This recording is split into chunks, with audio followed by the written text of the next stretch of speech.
Pemirsa, perpanjangan pembatasan sosial berskala besar tahap 2 membuat semua pihak merana. Ekonomi menjadi tidak menentu, bahkan masyarakat dari berbagai kalangan menjerit. Seperti apa dampak PSBB ini dilihat dari sudut pandang ekonomi. Pemirsa Surabaya TV dimanapun Anda berada, saat ini kita sedang di gedung DPRD Kota Surabaya, tepatnya ada di Komisi B. Telah hadir bersama kita Bapak Anas Karno, SISH. Beliau adalah Wakil Ketua Komisi B yang membidangi perekonomian dan keuangan. Ke depan kita akan berbicara kaitan dengan PSBB, bagaimana tanggapan beliau terhadap PSBB ini. Pak Anas, selamat siang. Ya, selamat siang, Pak. Sehat-sehat ya. Alhamdulillah sehat. Jadi pemerintah provinsi sudah menetapkan bahwa Surabaya beserta 2 kabupaten lainnya diperpanjang untuk PSBB-nya. Ya. Bagaimana tanggapan Pak Anas selaku Komisi B dikaitkan dengan dampak perekonomian? Ya, baik Pak Anang, terima kasih. Ya otomatis terdampak perekonomian semuanya, Pak. Apalagi diberlakukan di perpanjangan masalah PSBB tersebut, maka akan terjadi perekonomian yang kurang lancar. Sehingga banyak masyarakat yang mengalami kesulitan dengan adanya perpanjangan PSBB tersebut. Sehingga ekonominya ini diharapkan stagnan dan tidak bisa berjalan. Harapan saya tidak perlu diperpanjang lagi PSBB tersebut. Seperti itu, Pak Nanang. Oh iya, Pak, saat ini kan banyak sekali pasar, mal, hotel, pabrik, perkantoran yang berhenti beroperasional. Kemudian ditambah lagi adanya pekerja harian dari sektor formal, non formal maupun informal, seperti ojek online, kemudian pedagang kecil, UMKM. Bagaimana solusi dari pemerintah kota untuk mengatasi yang sektor informal maupun non formal ini dalam rangka menghadapi PSBB? Ya, jadi pemerintah kota sudah menyiapkan bahwasanya yang terdampak daripada PSBB tersebut sudah siapkan seperti bahan pokok dan lain-lainnya juga, Pak Nanang. Terus juga yang ditanyakan Pak Nanang tadi, terutama dari sektor baik tradisional maupun modern, tadi barusan saja kita mengundang dari pengusaha sektor retail maupun modern.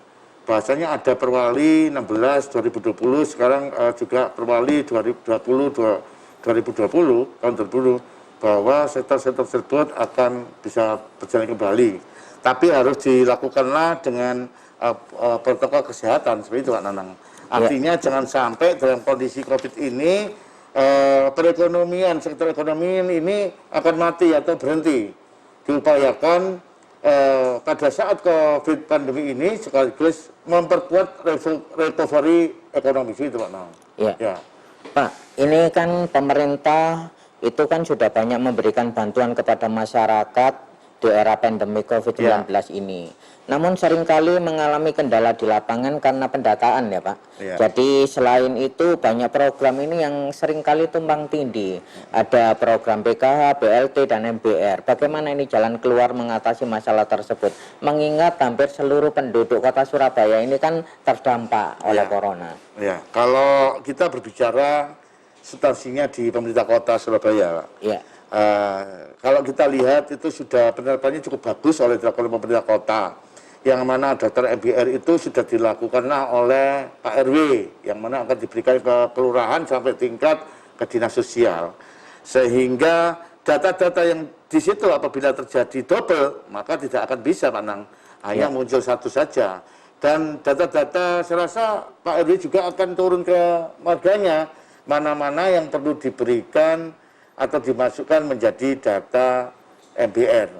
Tapi sudah pada saat sharing ke lapangan juga, sering saya sampaikan kepada kawan-kawan, apabila ada kendala yang belum masuk MBR, boleh kontak ke saya atau bisa langsung datang ke DPRD. Seperti itu Pak Nanang. Siap. Ya. Kemudian ini Pak, bagaimana pandangan Pak Anas Karno terhadap kebijakan yang dilakukan oleh beberapa pengurus kampung yang menerapkan social distancing dengan melakukan pemasangan pintu pagar, portal, dan sebagainya sehingga membatasi sosialisasi antar kampung dan merusak peranata sosial kemasyarakatan yang sudah ada. Dan yang paling penting itu kan mengganggu roda perekonomian. Jadi banyak pedagang kecil tidak bisa masuk. Dan ini bagaimana pandangan Pak Anas tadi? Ya, kalau saya rasa ini kan kaget semua ya. Kondisi COVID ini semua pada kaget, semua pada melakukan social distancing, artinya memprepare dirinya masing-masing. Itu saya rasa wajar yang dilakukan oleh masyarakat, Pak Nanang, karena semua saling menjaga. Nanti dengan berjalannya waktu, maka akan terjadi pemulihan, maka hal-hal tersebut tidak perlu terlalu berlebih melakukan ketakutan yang berlebihan, ya. Jadi cukup dilakukan yang standar-standar saja. Sementara ini memang nggak nyamelakan, setiap kampung ditutup pagernya, ada orang masuk nggak bisa masuk, Gojek masuk nggak boleh, orang-orang mau rombong mau jualan nggak boleh. Ini saya rasa hal yang wajar saya rasa. Nanti dengan berjalannya waktu ini, insya Allah masyarakat akan lebih paham. Yang terpenting Pak Nanang adalah dilakukanlah protokol kesehatan ini. Siap. Dan masyarakat ini juga harus lebih sadar bahwa semua harus melakukan kebersihan diri, menjaga diri sendiri dan tidak bergerombol, memakai masker, mencuci tangan, kalau perlu pulang itu mandi. Yang penting itu dulu Pak Nanang, yang penting. Karena masih banyak kita lihat apapun yang dilakukan oleh pemerintah kota baik secara nasional menjalankan aturan, tapi satu sisi kalau masyarakatnya ini tidak disiplin, ini percuma. Ya, kembali kepada tugas pokok dan fungsi dari Komisi B, Pak. Ini kaitan dengan pencapaian pendapat asli daerah selama pandemi COVID-19 ini kan terjadi penurunan. Dan bagaimana mengatasi ini agar tidak terjadi defisit APBD, Pak? Kalau ini keadaan terus begini, bagaimana pandangan Pak Anas? Kalau pandangan saya ini memang secara otomatis pasti turun Pak Nanang. Dari contohnya aja dari pajak-pajaknya juga. Banyak juga kan hotel-hotel yang tutup. Jadi pendapatan pemerintah kota ini di masalah pendapatan mengalami penurunan. Saya rasa pasti itu. Tidak Surabaya aja, secara nasional mungkin luar negeri seperti itu juga.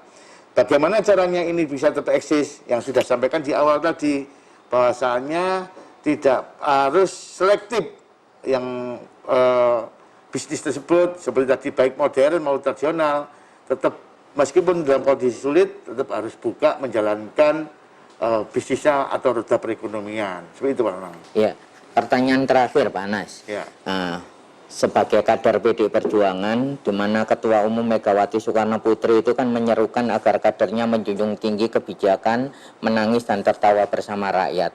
Apa yang dilakukan Pak Anas sebagai kader terkait dengan penerapan kebijakan tersebut di masa pandemi COVID-19 ini? Ya, ini seruan daripada instruksi langsung Bu Ketua Umum, Ibu Mega, sebagai kader memang harus tanggap terhadap COVID-19.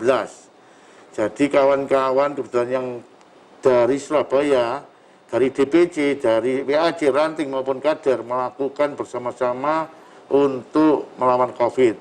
Sudah disiapkan untuk tentang pemberian beras sembako kepada orang yang memang tidak mampu. Pemberian pokok juga seperti itu Pak Nanang. Terus penyemprotan yang dilakukan di musola, di kampung-kampung, itu sudah dilakukan semua. Juga pembagian tong-tong untuk cuci tangan dibagian semua.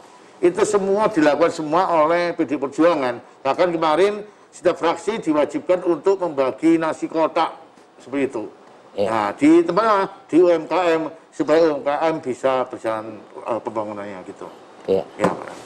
Jadi pemirsa Surabaya TV dimanapun Anda berada, sudah kita dengarkan secara bersama apa yang menjadi tugas dan pokok fungsi dari anggota DPRD di era pandemi COVID-19 ini. Jadi mereka juga melakukan banyak hal dalam rangka membantu meringankan beban masyarakat.